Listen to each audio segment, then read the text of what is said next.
निदा को मैं तवाइफ के कोठे से अपने घर ले आया था। अपना बंगला भी इसके नाम कर दिया था। अपना आखिरी असासा भी बेचकर मैंने निदा को सोने के जेवरात बनाकर दे दिए। मुझे तो बस निदा की लत लग गई थी। मुझे इसके अलावा कुछ भी सुझाई नहीं देता था। इन्हीं दिनों किस्मत की देवी जो स्टॉक मार्केट के बिजनेस में मुझ पर मेहरबान थी, अचानक नामेहरबान हो गई और ऐसा नुकसान हुआ कि मेरी सारी रकम डूब गई। अब मैं फिर से गर्दिश में आ गया था। अब मेरे पास निदा को देने के लिए भी कुछ नहीं था। मैं निदा के लिए भी बेकार हो चुका था। एक दिन घर पहुंचा तो देखा निदा अपने कुछ नए ग्राहकों के साथ मसरूफ थी।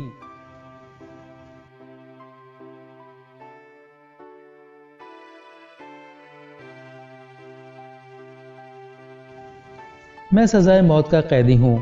जेल की काल कोठरी में बैठा अपनी कहानी तहरीर कर रहा हूँ। कल मुझे फांसी हो जाएगी। शायद कि मेरी कहानी किसी के लिए इबरत हासिल करने का जरिया बन जाए। मेरे वालिद एक जद्दी पुश्ती रईस और बड़े जमींदार थे। इनकी ज़मीनें भी ऐसी थीं जो सोना उगलती थीं। दौलत जैसे बह बह कर हमारे घर आ रही हो।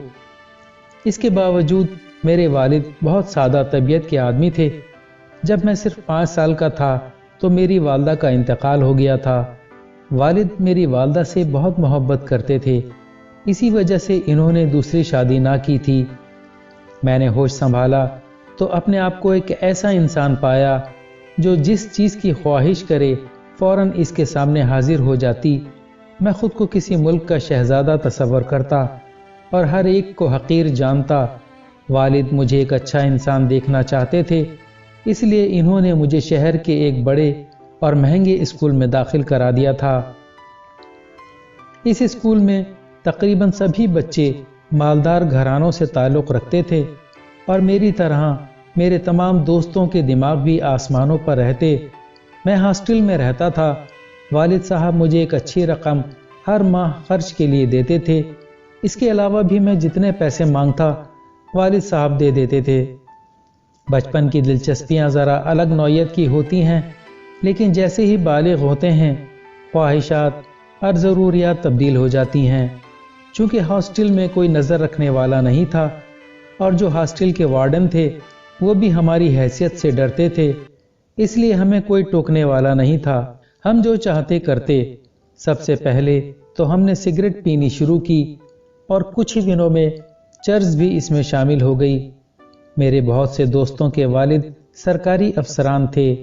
इनके हल्क़ा अहबाब में शराब आम सी बात थी और फिर इन दोस्तों ने शराब से भी रोशनास करा दिया। बस फिर क्या था, पढ़ाई तो धरी की धरी रह गई और हम मौज मस्ती में लग गए। ये जो रास्ता हमने इख्तियार कर लिया था इसमें अभी आगे और भी मज़े थे। एक दोस्त ने हमें बाज़ार हुस्न का रास्ता भी दिखा दिया और अब हम ऐसी दुनिया में पहुंच गए जहां से फिर वापसी नामुमकिन हो जाती है।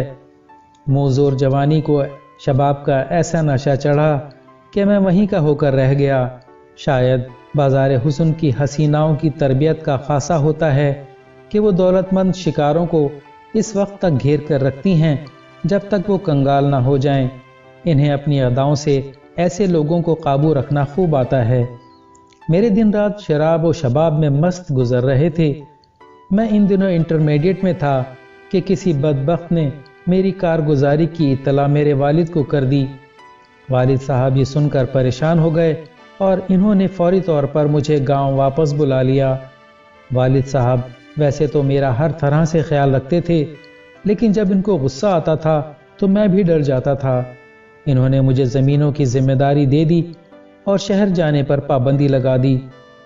लेकिन मैंने क्या काम करना था। यहाँ भी वही तौर कि दिन चढ़े तक सोना और रातों को जागना, दोस्तों के साथ ताश खेलना या फिर आला नस्ल के घोड़े और कुत्ते पालना, हमा वक्त इनकी सेवा में लगे रहना। वालिद ने जब ये देखा कि मैं कोई जिम्मेदारी महसूस नहीं कर रहा हूँ तो उन्होंने मेरी शादी कर दी कि वो मुझे बेराह रवी से बचाना चाहते थे। मैंने अपनी बीवी गजाला को कभी अहमियत ना दी। इसको सिर्फ एक खिलौना तस्वर किया जिसे मेरे वालिद ने लेकर दे दिया हो। मैं अब गांव की ज़िंदगी से बहुत नाला हो चुका था। مجھے اپنے دوست اور شہر میں بسر کی ہوئی وہ رنگین راتیں یاد آتی تو میں دل محسوس کر رہ جاتا۔ میرا دل چاہتا کہ میں سب کچھ چھوڑ کر شہر چلا جاؤں، لیکن مجھے پتا تھا کہ نہ صرف والد صاحب بہت ناراض ہوں گے بلکہ خرچہ وغیرہ بھی بند کر دیں گے، جبکہ مجھے اپنی عیاشیوں کے لیے رقم کی بھی ضرورت ہوتی۔ والد صاحب میری سرگرمیوں پر کڑی نگاہ رکھنے لگے۔ انہوں نے گاڑی اور ڈرائیور بھی مجھ سے واپس لے لیے۔ والد کا روب تھا، ان کے سامنے میں دم نہ مار سکتا تھا۔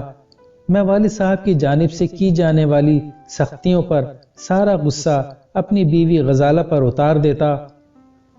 وہ کچھ نہ کہتی، خاموشی سے میرا ہر ظلم برداشت کر لیتی۔ اب تو والد صاحب کے لیے بھی میں بد دعائیں کرتا کہ کب مریں گے اور میں سکون کا سانس لوں گا، اور یوں بالآخر میری دعا قبول ہو گئی۔ ایک روز وہ اپنی زمینوں پر گئے تو اگلے دن وہاں سے اطلاع آ گئی کہ رات کو ان کا انتقال ہو گیا ہے۔ ان کو واقعی اپنی زمینوں سے اتنی محبت تھی کہ جان بھی وہیں پر ہی دی۔ یہی میری آزادی کا دن تھا۔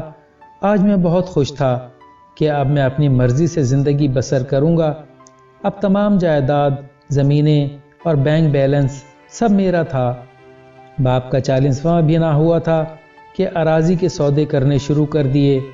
پہلے 1 مربع فروخت کیا اور رقم لے کر شہر چلا گیا، اور پھر وہی پرانے دوست اور وہی بازار حسن۔ جب تک پیسے جیب میں رہے مستیوں میں مست رہا، پھر جب پیسے ختم ہو گئے تو دوبارہ گاؤں آ گیا۔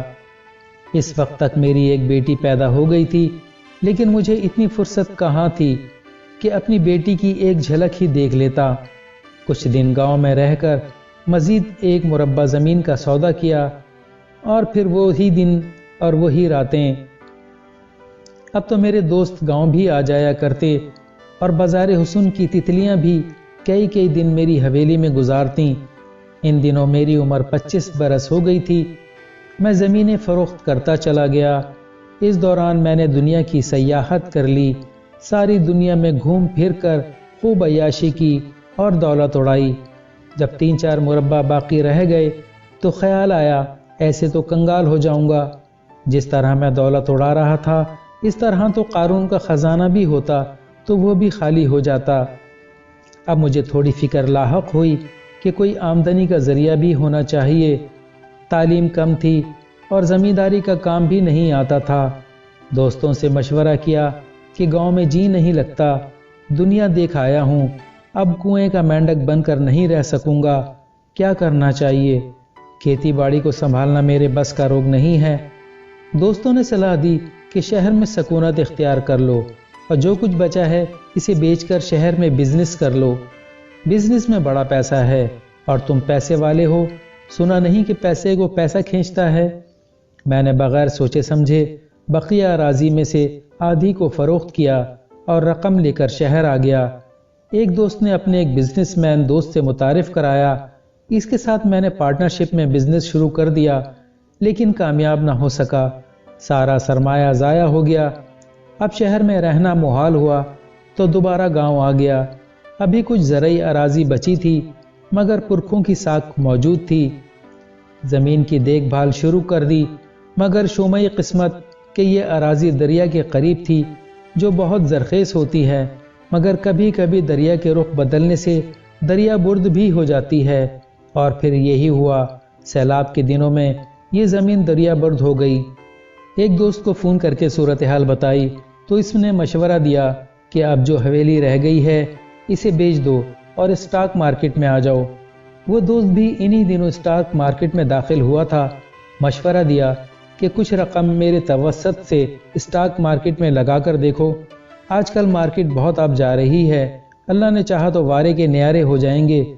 میں نے ایسا ہی کیا، گاؤں کی بڑی حویلی بیچ دی اور گاؤں میں ایک چھوٹا سا گھر خریدا اور بیوی اور بیٹی کو اس میں چھوڑ کر دوبارہ شہر آ گیا۔ باقی رقم سے شیئر خریدے۔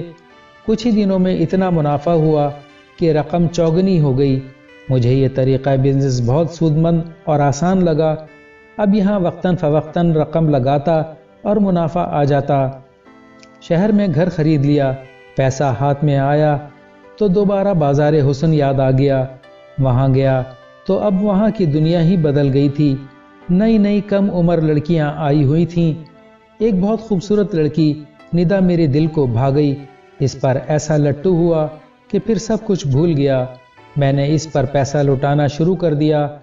मैंने निदा से कहा कि मैं तुम्हें हमेशा अपने साथ रखना चाहता हूँ। मैं नहीं चाहता कि तुम मेरे अलावा किसी और के साथ भी मिलो।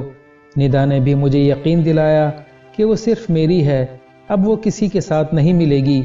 इसने कहा कि तुम मुझे एक घर लेकर दे दो, मैं फिर तुम्हारे साथ ही रहूंगी। मैंने जो शहर में घर खरीदा था वो फौरी तौर पर निदा के नाम कर दिया। अब निदा मेरे घर में मुंतकिल हो गई और मेरे दिन रात ऐश व इशरत में बसर होने लगे। निदा की खूबसूरती ने मेरे ऊपर जादू कर दिया था। मैं इसका दीवाना हो गया था। मेरी ये हालत हो गई थी कि मैं कहीं नहीं जाता था, हर वक्त निदा के पहलू में पड़ा रहता। निदा के खर्चे भी बहुत ज़्यादा थे। कुछ ही दिनों में जो कुछ पैसे मैंने स्टॉक मार्केट से कमाए थे ख़त्म हो गए। मेरे पास अब कोई ज़मीन नहीं बची थी सिवाय इस ज़मीन के जो दरिया बुर्द हो गई थी। लेकिन खुदा का करना ऐसा हुआ कि दरिया ने अपना रुख बदला तो मेरी वो ज़मीन दोबारा बाहर आ गई। ये ज़मीन बहुत ज़रखेज़ थी, लिहाजा हाथों हाथ बिक गई। मुझे अपनी बीवी और बेटी की बिल्कुल परवाह न थी। वो दोनों गांव में एक झोंपड़ी नुमा मकान में रहते थे। मैंने अपनी ये आखिरी असासा भी बेच दिया और निदा को सोने के जेवरात बनाकर दे दिए। मुझे तो बस निदा की लत लग गई थी, मुझे इसके अलावा कुछ भी सुझाई नहीं देता था। इन्हीं दिनों किस्मत की देवी जो स्टॉक मार्केट के बिजनेस में मुझ पर मेहरबान थी, अचानक ना मेहरबान हो गई और ऐसा नुकसान हुआ कि मेरी सारी रकम डूब गई। अब मैं फिर से गर्दिश में आ गया था। अब मेरे पास निदा को देने के लिए भी कुछ नहीं था। मैं निदा के लिए भी बेकार हो चुका था। एक दिन घर पहुंचा तो देखा निदा अपने कुछ नए ग्राहकों के साथ मसरूफ थी।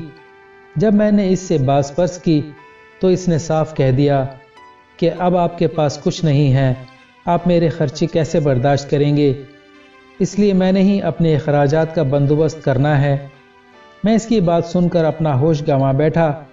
मैंने निदा पर हमला कर दिया और इसका गला दबा दिया और इस वक्त तक दबा कर रखा जब तक इसकी जान न निकल गई।